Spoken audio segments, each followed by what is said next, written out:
nangyari sa inyo? Wala lang. Parang ano lang. Kusa lang na parang sumakit siya. Sa tulog-tulog lang, no? Parang yun. Siguro sa Wala kayong mga disgrasya, tumba-tumba? Wala. Wala kayong opera before? Wala. Okay.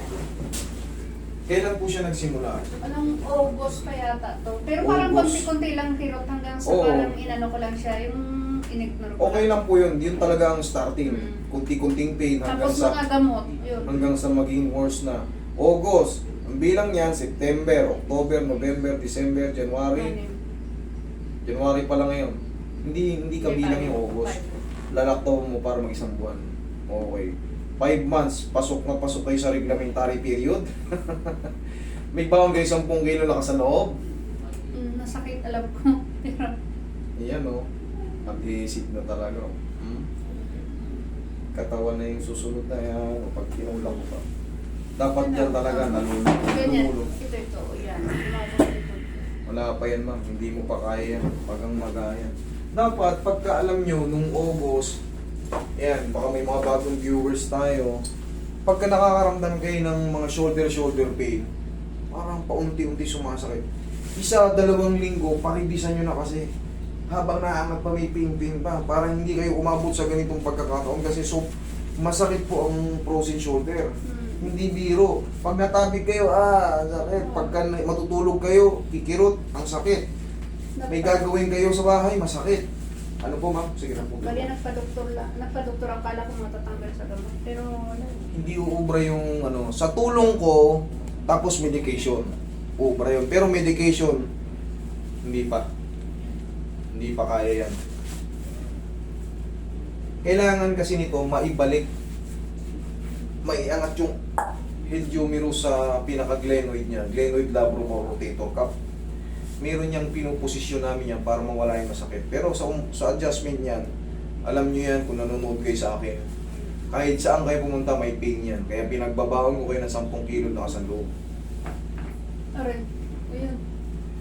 Dahil may ano yan, may kiliti pag na-adjust yan. Pero babalik na rin natin yung combo para haplos muna tayo. Para bearable siya. Mga kayang-kaya niya. Pag in-exercise ko dito, sumasakit. Masakit pa yan, mami. Tight pa yan.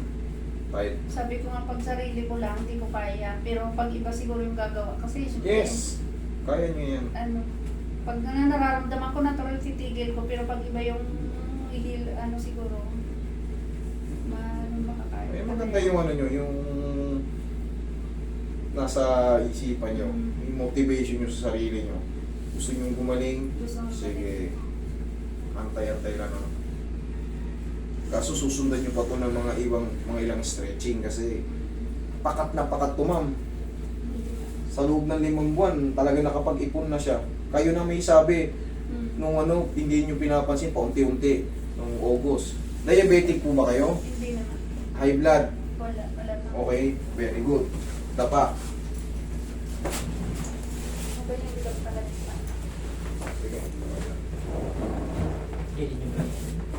Ano lang. Ilabas nyo itong kamay nyo. Yan. Sige, shoot mo ng maayos yung mukha mo.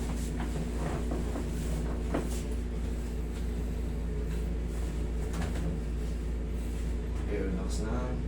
Lambutan mo na. Yan, lambutan mo na. Isa pa.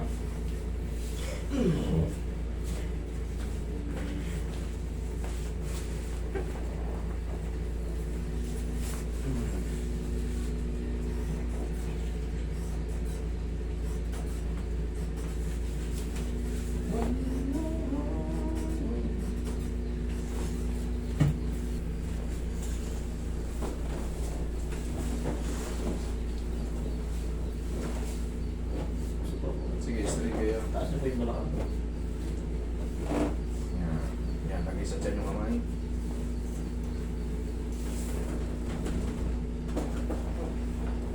Okay, relax lang. Inhale. Exhale. Okay, dyan lang muna. Dyan lang muna. Yan, nyo lang muna sumingaw.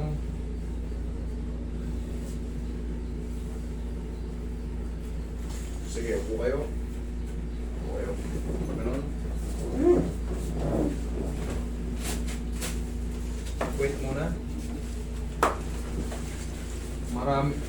pa tayo sa main. Main event. Okay, lambutan mo lang.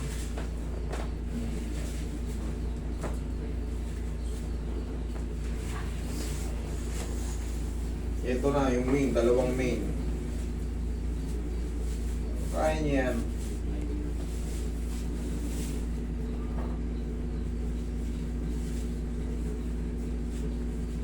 Lambot ko lang. Oh, yan.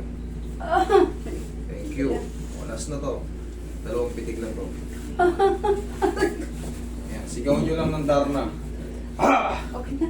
Okay na. Okay, malakas pa ng pain to. Diyan lang muna. Imamasage ko pa. Kailangan lang natin yun. Napapanood nyo naman to, di ba? Pagka kasi hindi nyo tiniis yung... Kayo nga na nga may sabi, pag ibang tao, matitiis na yan. O kaya minsan sobrang galaw ko na parang biglang ano yun, sobra talagang sakit. Yes. Ngayon, kahit suntukin mo yan. Kahit suntukin na natin yan. Tapos kahit idiin mo yan sa higaan. Yun pa ang pansamantala mo, ang ano mo dyan, mawawala.